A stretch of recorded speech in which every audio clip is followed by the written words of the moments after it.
Hello again, everyone, as we are off and running on this Saturday edition of Gulfstream today. Delighted to have you with us. Acacia C, Jason B alongside. Sun is out. In fact, a gorgeous start Mother's Day weekend here at beautiful Gulfstream Park. What's going on in your world? Well, you just, between the two of us, we have the first three letters of the alphabet covered in A, B, and C. So, you know, just a little morning thought for me there. But, yeah, we're 1 week out from the Preakness Stakes and certainly getting excited about that. Big day yesterday, though. Lots of big prices. Yeah, we saw a chaotic Friday card here at Gulfstream Park, a $200 plus winner that started the Rainbow Six. We had a $40 plus winner for leading rider Tyler Gaffalione, who picked up his 41st win of the spring-summer meet in yesterday's 8th race. And then our favorite mayor of Gulfstream Park, Ron Nicoletti, closed out the card with a winning 25-1 bomb that we tweeted out. And Ron certainly gave his spiel, an explanation as to why he liked the winner of the 9th race.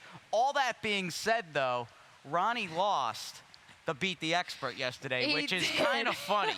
He did. We were joking about this earlier, that your long shot should count for a little bit more, but doesn't matter on Beat the Expert Day. Congratulations, Angelo, Mark, and Mike. You did beat the expert. Gabby and I used to joke all through the winter that Ron is cheap speed Nicoletti, because he starts out good with the on-top winners and then can't sustain it so The man gets no respect. He's like our Rodney Dangerfield. I think Chuck Simon the other day over on the horse path called Ron, and Chuck, by the way, with a very live horse in today's first at around 115, but called Ronnie. And again, we say so in an endearing way as an established curse. And we respect our elders, and Ronnie is certainly an elder's elder here at Gulfstream Park. Now, as far as turning the page, we're just 7 days out on this start of the Mother's Day weekend from Preakness 142 at Pimlico Racecourse, just a week out from that second jewel of the Triple Crown.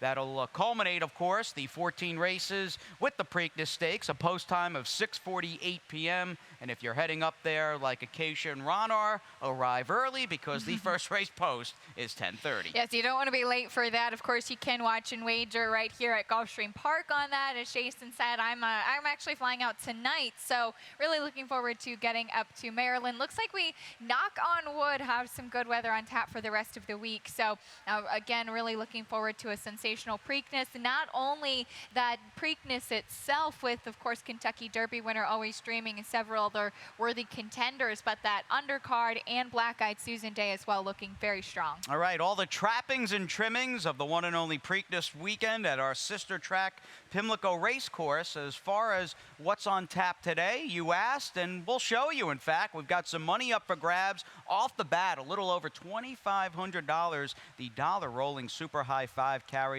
that begins in the first. We'll have an all-turf early double, the early pick five in race number 1, and that really culminates and builds, of course, into the opening leg on this 11-race program of the 20-cent Rainbow Pick Six. Yes, it does, and you can see that guarantee $300,000. We had no tickets alive going into the last leg of the Rainbow Six yesterday. That sequence will start in the 6th race today, so guaranteed pool in there. There's already close to $160,000 in there, so we should be well bet in there. And it feels like that a card at Gulfstream Park in which there are no winners of the Rainbow Six is a rarity. And even the console, 5 out of 6, the correct payoff, 16,000 plus yesterday. We'll see if some of that chaos looms throughout the 11-race card. You do have some big-size field. I mean, 8, 9, 10, 11, 12. That's pretty much the norm today at Gulfstream Park, as we cap things, of course, with the late pick 5 and a late pick 4 as well for your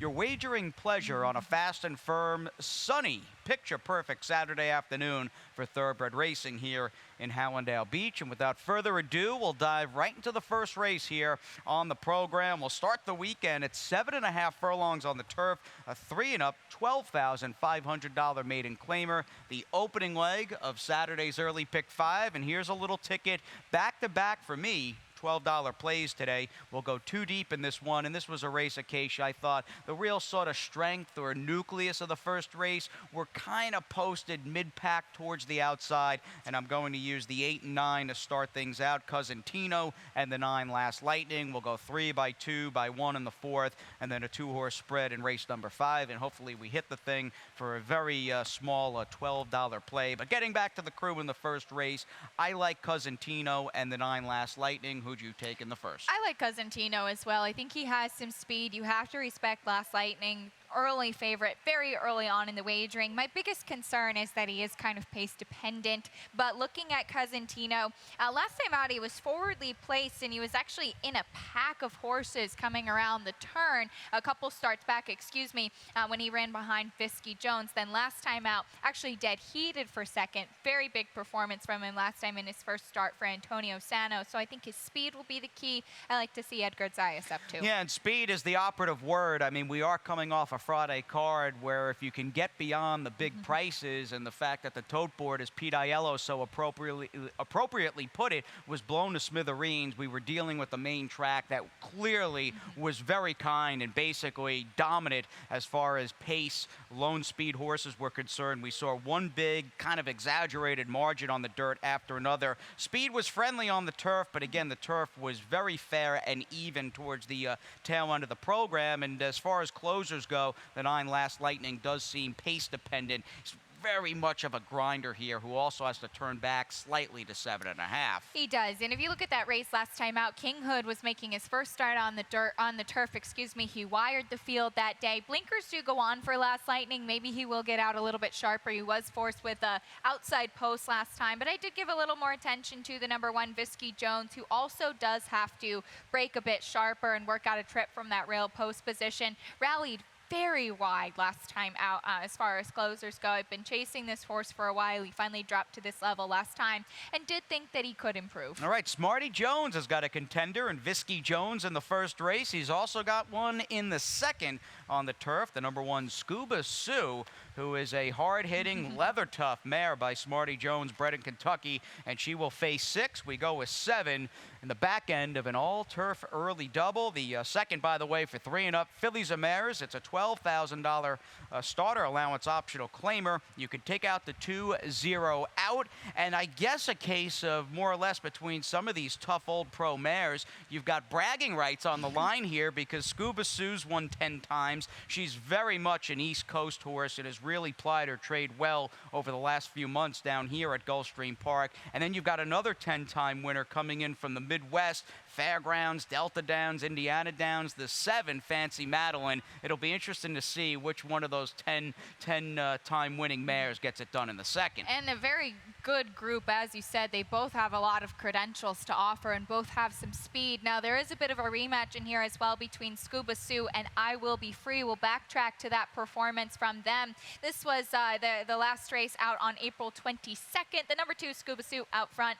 The number 8 I Will Be Free, and we'll just let it roll from there. And I did think it was a good performance from both of the horses here. Now, Scuba Sue managed to hold on. I Will Be Free in the pink blinkers on the outside. She was closing very strongly. She's a tough 6-year-old mare as well. Not quite as many starts. You can see drifting out a little bit in the stretch while Scuba Sue is on the rail. But again, I thought the top 2 in this race were very game and both worthy of respect. Now, as far as Scuba Sue goes, she's got the rail, and she's likely to pull a run-and-gun trip at 5/8 on the turf here, and one in which she's got the 5 I Will Be Free hounding her again, and you're likely to get some speed from their outside as well with the 7 Fancy Madeline. I still like her affinity for Gulfstream, and I'm very encouraged that the 1 Scuba Sue has been able to kind of just keep her game going and has been basically at an A+ level for a number of different trainers, including the fact that she was claimed a while back away from Jorge Navarro. That's a very good point. Even through those claims, she's kept her form, and looking at the barn that she's with now, and Rashawn Creaky,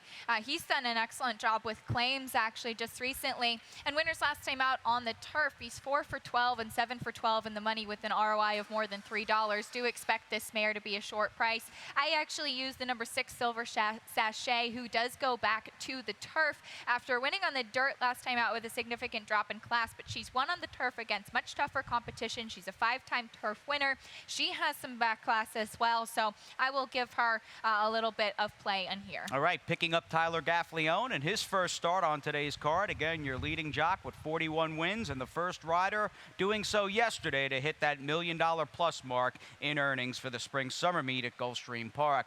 To the third we go, our opening race on the main track, and of course it goes without saying we're really waiting here with bated breath to see what sort of main track is in store today at Gulfstream Park, because coming off a Friday card in which we saw a number of big priced horses pull off open length wire-to-wire victories, and speed certainly the name of the game, and it's a question concerning, or certainly is parallel with your drop-down horse to beat in from Tampa Bay Downs. Is it a simple case of the spectacular warrior just finding the right field here? Certainly could, and it looks like he's going to be the speed of the speed. Good inside post in here. I just can't imagine anybody really going with him. Wise Warrior has a little bit of early speed as well, but doesn't look to be quite the same. The drop isn't a concern for me at all, because Kathleen O'Connell, she races at both tracks and has a lot of success at both Tampa and Gulfstream. I think she does an excellent job of placing her horses in the right spot when they do ship to Gulfstream if they've been running at Tampa and vice versa. So this one, he's burned some money as the favorite in his last couple of starts, but he just might be in the right spot today. All right, and that is more than half the battle, spotting your horses in races.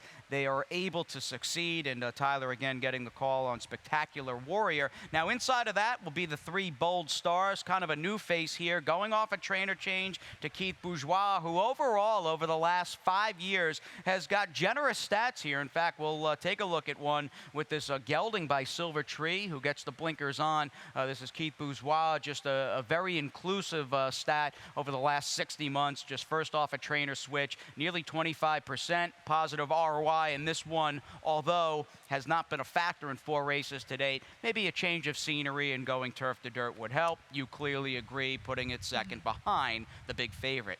Change of scenery, new gelding, blinkers on, new barn, all of that. So looks like this one might be able to just, all of those changes kind of throwing the kitchen sink at him. He is taking a lateral move. It's not like he's getting a drop or anything, but he does switch back to the dirt where he did start on. Maybe now he's just had some experience under his belt. The number 5 Seals Image, though, does get a drop for trainer Dave Fox. Showed a little bit of early interest last time, breaking from the outside, and then just basically stopped. Maybe just needed a race. All right, we'll see if that's the case in race number 3 as we get back on the turf, and there's plenty of Gulfstream Park grass to go around today. Number of events on the green turf course out here, listed as firm 3 and up, 3 lifetime $10,000 claimers.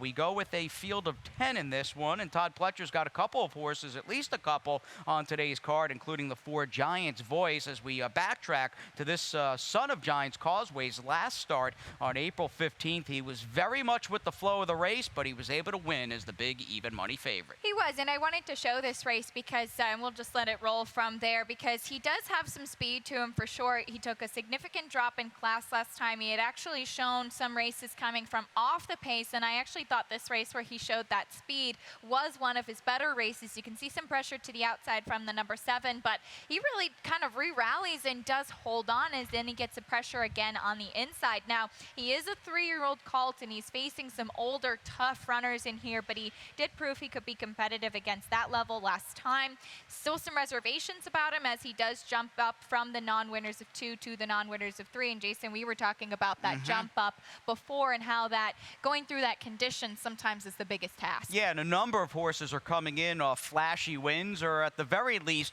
wins no matter the margin last time out, including the 3 Little John W. And as you work your way through the pack, Bonnie Boy Hunter, the number 7 Tiro. So you do have to decide who you like stepping up to this 3 lifetime condition, because there are a number of horses to choose from. I wanted to ask you, though, in the case of the horse you and I both agreed on here, the 3 Little John W., is there much of a difference concerning ourselves with the spring summer meet between the 2 lifetimes for 16 and the 2 lifetimes for 12.5? I think that they can be pretty evenly matched. I do think it's a significant drop, though, from the 16 to the 10 level now that Little John W is taking, whereas it is kind of, you see those gradual steps down. It was Giant's Voice, that case. He even tried stakes competition at the Sage of Monticello. If you go back to his maiden win, he kind of overcame barriers from that outside post that day, but he came from off the pace again, showing that speed last time. So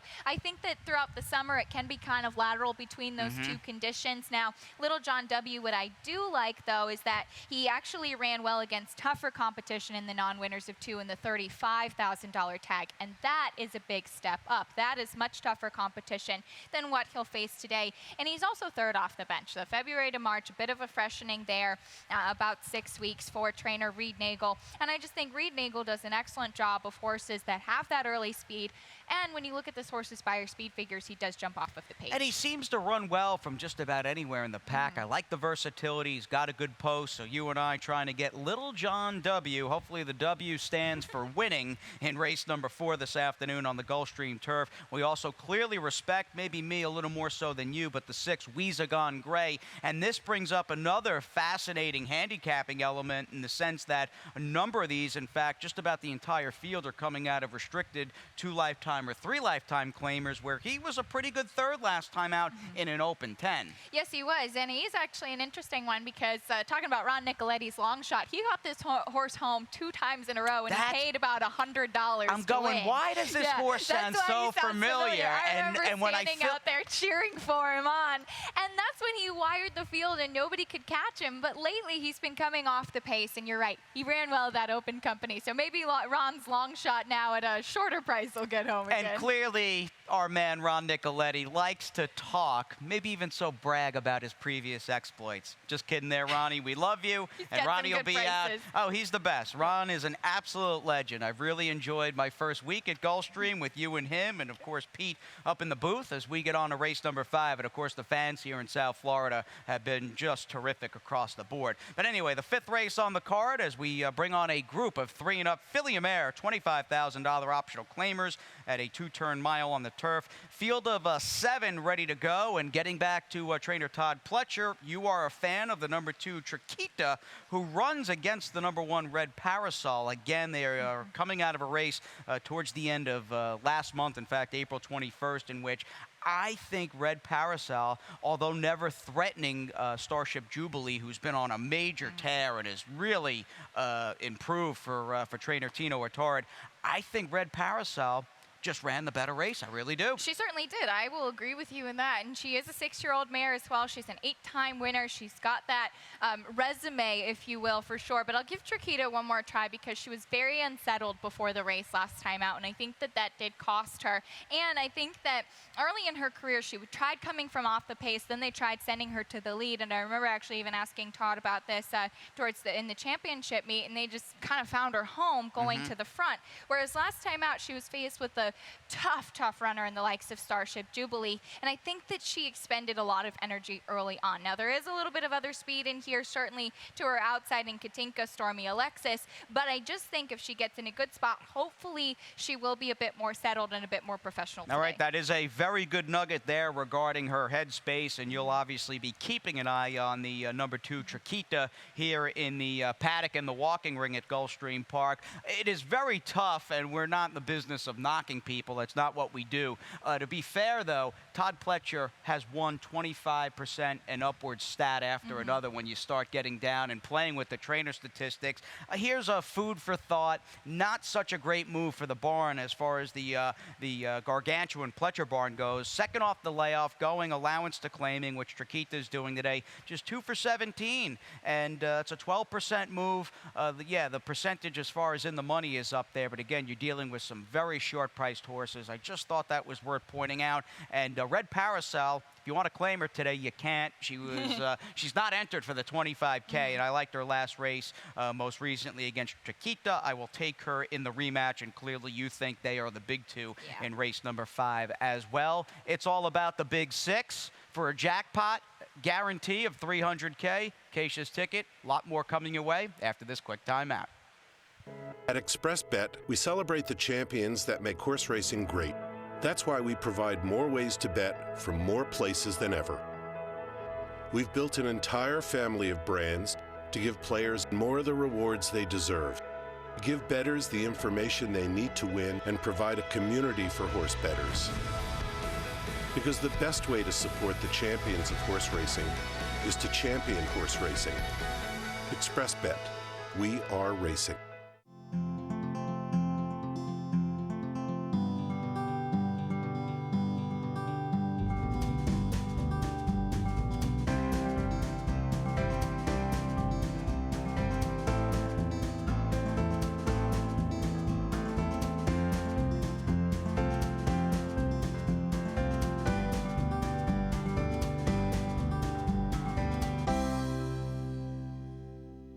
Welcome back. Saturday edition, start of Mother's Day weekend at Gulfstream Park. This is Gulfstream Today with Jason and Acacia as we join you on a warm Saturday afternoon. Again, picture-perfect conditions for thoroughbred racing in Hallandale Beach as you get ready to embark to Pimlico Racecourse. Yes, I'll be flying out tonight. We're 1 week out from the Preakness Stakes, so really looking forward to that. Be working on some features over the next couple of days, doing some behind-the-scenes stuff, and then, of course, talking about all that great racing next weekend. And speaking of great racing, how does a $300,000 guaranteed jackpot guarantee sound in Saturday's Rainbow Pick 6 at Gulfstream Park? 20-cent wager. The sequence begins in race number 6. And what are you doing today? How much money are we spending, and how much are we going to win? Well, I went a little bit more expensive than I normally try to because we do have that great guarantee. So $57.60 for me. I do have a single. I'm going to single Little Sky in the third leg for Carlo Vaccarezza. He and CJ McMahon have been a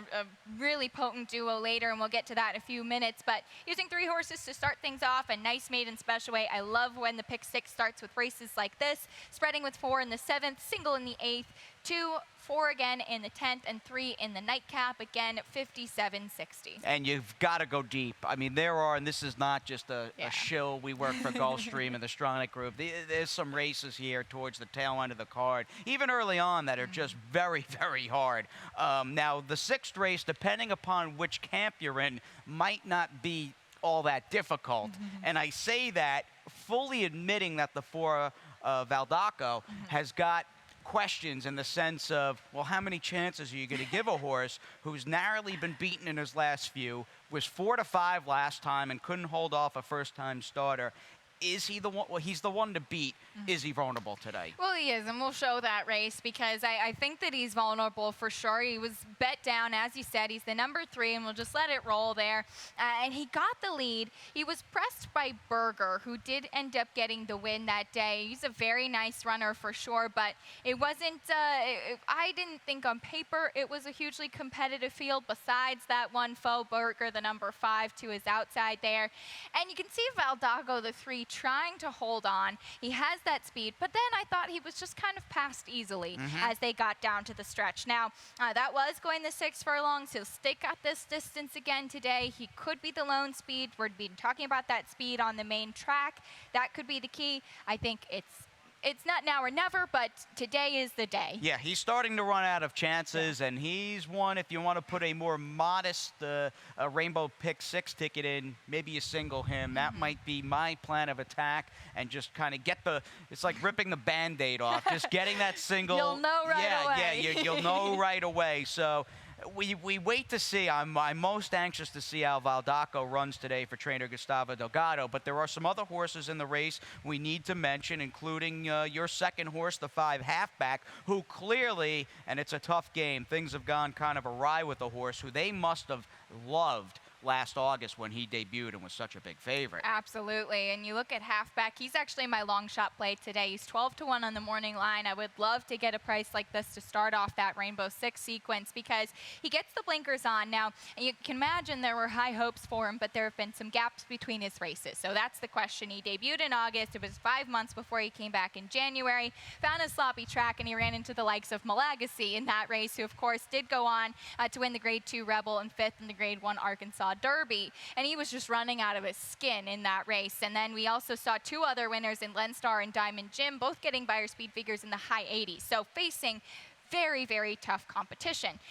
But I'll be interested to see how he looks today off of that layoff. He does get the blinkers on, and thinking maybe he just has some promise and meets the right group. All right, that's our key long shot on today's card, the 5 Halfback, who also has to face a very pricey, more than ready 2-year-old purchase named Benefactor, who debuted on the turf. Really wasn't bet last fall as a 2-year-old for the Pletcher barn up north with Johnny V, and comes back here off a lengthy layoff of about 8 months, and will try the dirt. He is, and it's interesting to see that he wasn't really bet so much for a Pletcher Velasquez combination on the turf, and he is by more than ready. So we'll see how he transfers that form All right, today. you'll let us know how he looks off the bench in the paddock as we get on to race number 7. Started the late pick 5, and we do so with the group of 6250 3 and up fillies and mares. They will meet at 3/4 on the main track. You can scratch the outside runner, the number 9 La Parcella, and I'm just taking drop downs and speed in this one as far as my late pick 5 is concerned. The 1 Dazzling Dixie, the 3 Cowtown Spirit. They're both, in the words of Mr. Nicoletti, on my ticket. I'm going 2 by 3 by 2. Going to single the number 2 horse, obviously, in race number 10, Wine List, right around happy hour here at around 6 p.m., adjacent to the lovely Gulfstream Park Village, and a 2-bagger in the nightcap for me. $12, beginning a very tough sequence. But again, I want Dazzling Dixie and Cowtown Spirit as they both plummet to 6250. They do, and it's tough. I looked at this race for such a long time, and I had Cowtown Spirit on, and then I took her off, and then I put her back on, and I ended up using her a little bit further down, not in my top 4, but I did land on another dropper. Would you have her 7th here? I know, I had her 5th. I had her 5th, but that doesn't matter because we only Acacia show likes the top 4. Cowtown Spirit for last. For last, maybe she'll win now. I talked her right in. But I landed on the 6th, Tale of Perselli, who drops, gets her tag sliced in half. Now, she's an interesting one because she got the non-winners of 2, was disqualified, came right back and won, which I liked. She's kind of been knocking on the door in that non-winners of 3 condition, and that's what we've been talking about. So she is actually facing much tougher company, though she is still eligible for the non-winners of 3. But I think that she fits with some of these droppers in here. You do have some other tougher ones that have a better record, but I think she's tactical and spotted in the right place. All right, we spot race number 8 on the turf at 7.5 furlongs, 2 lifetime, 3 and up. $10,000 claimers. Again, another chunky size field, fairly late into the program here. Field of 11 ready to roll. Let's talk about the 1 Little Sky. And much like yesterday with 2-Step Blues, in a race where you might be able to come up with 3 or 4 legit contenders on paper, you said, I want this horse. He's my single. He won. So let's keep the party going with the 1 Little Sky. Why do you like him so much? Well, one of the biggest reasons, and I alluded to this earlier, Carlo Vaccarezza and C.J. McMahon. I looked it up over the past year, since CJ shipped down. They've had 6 runners together, 4 wins, and they're actually undefeated on the turf. Nice. 4 for 4 on the turf, 5 in the money. The other 2 off the turf races were on sloppy tracks, and it's an ROI of more than $5. So they've done excellent work together. I think that this horse last time out, one of those that was on the sloppy track, he finished a good 2nd even. This horse has some talent for sure. He wired the field in his maiden score back in February. I think that he's dropping to the right level. We've seen Carlo just put horses where they can win. All right, and that's the name of the game. I like Carlo quite a bit. One of my favorite trainers so far and horsemen in South Florida. Good guy. Best of luck with your single in race number 8. Moving on to the 9th, 3 and up, fillies and mares. 12-5 the tags. They will meet these maiden claimers on the main track at 5.5 furlongs. You could also perhaps, and it is a big field, and you are dealing with lower level stock here, but the 2 Sarah the Queen Bee, on face value, the fig she got last time, at least on Bayer, I mean, she runs anything close to a 57 or even steps it up to a high 60 number or low 60 number and cracks the 60 mark. I mean, she might win this race from here to Gulfstream West. She certainly could. That's a good way to phrase it. She was beaten by a first-time starter last time out. That was her first time with Lasix. She gets another little drop in here. She's the one to beat. Indeed, she is. Maybe the 9 Silk Tail, who clearly you respect a little bit, is taken to improve here as well. She's the other I had used, while fully admitting there's a good chance Sarah the Queen Bee might be able to dominate this field in the 9th. Certainly could. High price tag, $100,000 now, 2nd off of that big layoff. Yeah, she's supposed to move forward here for trainer Terry Pompey. The 2nd off and moving turf to dirt. Here's the 10th on the card as we get down to the nitty-gritty here. We'll go 5/8 on the turf with this 3 and up, $25,000 optional claimer. Wineless for me, Ron for show. I was hoping to find maybe just like an overwhelmingly high percentage stat with Ron's horses, last out winners going claiming to allowance. It's more of an average move for the barn at just 5 for 36 over the last 5 years. That being said, and not to really, just not to go against that stat, I'm going to just go with the confidence factor here with Ron Fasho in the number 2 wine list with this horse stepping up, even though the pace might get a little hot with the 1 Posse Dreamin' on the rail and the 7 Diddley. It certainly could. It looks like there's going to be a fair bit of pace in here. I liked Posse Dreamin' because she's second off the layoff now, and she can stalk from the rail, or she can he's versatile enough. Now, wine list, I do respect this one. He gets in light with Nikki Figueroa. I love my wine, so if you're going to have a hunch bet, this will be the one. Big layoff, and actually really improved in the turn back to distance last time out at Fairgrounds. Now shipping in, I do kind of wonder if that horse will be able to continue to improve off of that race. Hopefully doesn't regress a little bit shipping in, but I certainly do respect him. All right, let's talk about Axtell, who's actually hot to the touch right now. He's won his last couple. He'll pick up Luca Panici once again, who was aboard for the win most recently over a next out winner. And since I got to Florida, maybe one of the high percentage, high profile outfits that hasn't struggled. It seems like I've stopped everybody. Mark Cassie seems to be on a good run here in Hallandale Beach at Gulfstream, and they're looking for the hat trick today with Axtell. They are, and we'll show that race on April 12th. I thought that he didn't really have too much speed out of the gate. He's the number 5 there, and we'll let it roll. And he kind of weaves through, which I thought was a good performance from him. You can see in the white silks, light blue, actually, the number 5. And then he ends up shifting out. We'll just freeze right there because I wanted to highlight just how far out he is. You have these 3 horses to his inside, and then we'll just let it roll now to the stretch because he does end up having to shift out. But I thought it was a game performance for him to get the 2nd win in a row. All right, as he steps up, 3 lifetime claimers most recently. He'll face slightly better this afternoon. Fuller run there in deep stretch. The number 5 Axtell, who's clearly going good guns these days on the Gulfstream Park turf. Anybody else you want to mention in here? I went 2, 7, 8, and 5. And I like the number 7 Diddley. I thought it was a big performance from him last time. He got a 76 Spire speed figure in his first time for Oscar Gonzalez, so he certainly could be live again. All right, let's close it out. Again, a jackpot guarantee of $300,000 in today's Rainbow Pick 6. We close it on out with race number 11 before 7 p.m. 3 and up. Maiden 12-5. These are claimers. They'll go 7.5 furlongs on the turf, and you and I will just take, well, we've got the 10 capping our try. We'll just take the exacta box between the 7 All's Well and the 8 Le Cabillion. As far as All's Well, this is Frank Carl Calabrese taking one for a quarter, coming back off the claim for Angel Rodriguez. Cut in half. They've got good numbers with their first off the claim maiden claiming runners at 4 for 12 for 33%. Good enough for me, but I did like the effort most recently with your horse. Yeah, absolutely. And All's Well, he does have a good first off the claim, but when you narrow it down just to the turf, it is just 3 for 16 and just an 88-cent ROI when it's just first off the claim on the turf. So that was what kind of made me pause a little bit with that horse. Absolutely, they place horses where they can be successful, but I thought the blinkers made a big improvement last time for Le Cabillion. It's a little bit of a tongue twister, but also that stretch out in distance once again. I do think that he fits in this spot. All right, no fewer than a dozen in your Saturday nightcap. We'll see what shakes out over the next few hours. No reason to go anywhere. We're settled in. We're delighted you're with us. We'll start the Mother's Day weekend. Plenty of moms out here now. It's a nice little crowd. Join us at Gulfstream Park as Pete Aiello steps up next with a reprise of Saturday's Scratches and Changes.